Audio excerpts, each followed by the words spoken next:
Hello students, how are you? Welcome to the first video in our intermediate kit course. I am Parv Gupta. I'll be your tutor for this entire series. So by the end of the series, we'll be covering all these topics and some additional bonus topics too. So let's get started.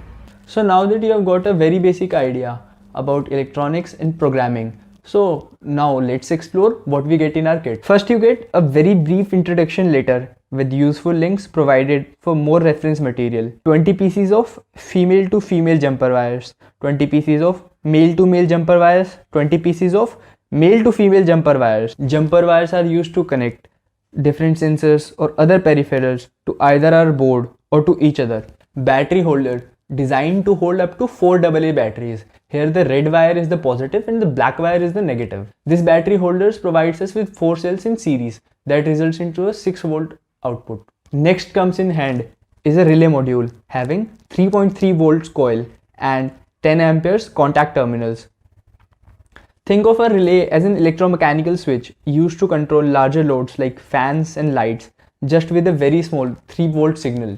This is a Bluetooth module HC05 used to connect our microcontroller to our smartphone wirelessly. A 0.96 inch single color OLED display will be used to display our sensor data and other stuff from our microcontroller.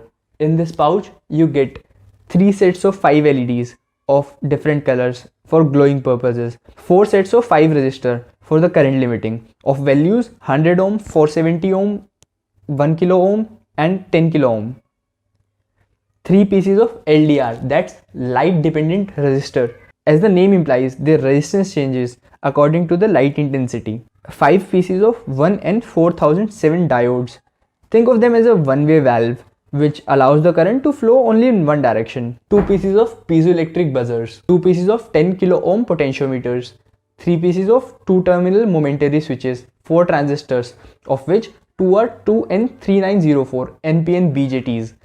2 are 2N3906 PNP BJTs. Next comes a DHT11 temperature and humidity sensor.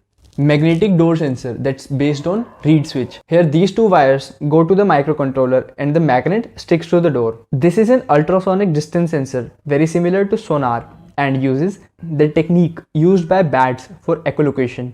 In simple words, it just sends a sound pulse and records the time it takes to reflect back, which provides us about an idea how far the object is from the sensor. This is like a brain. It's a microcontroller based development board. It's also called Arduino Uno. We can program it using our computer to do all the assigned tasks using the programming cable included in the kit itself. This is a breadboard used for prototyping and testing of different sensors.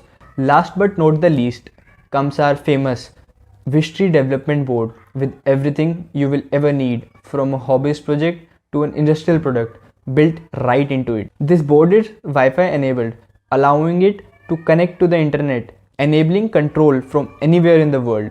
So students, this is it for our first unboxing video. Hope you liked this tutorial and do share your feedback about it. There are several other cloud features that you get with this kit that will be mentioned in the video description. A couple of sensors, LEDs or stuff like that are subject to change. So either you may get a replacement of them or even an upgraded version according to the development process of the kit. Any changes would be included in the video description. So hope you like this lesson. Let's meet next time with a new lesson.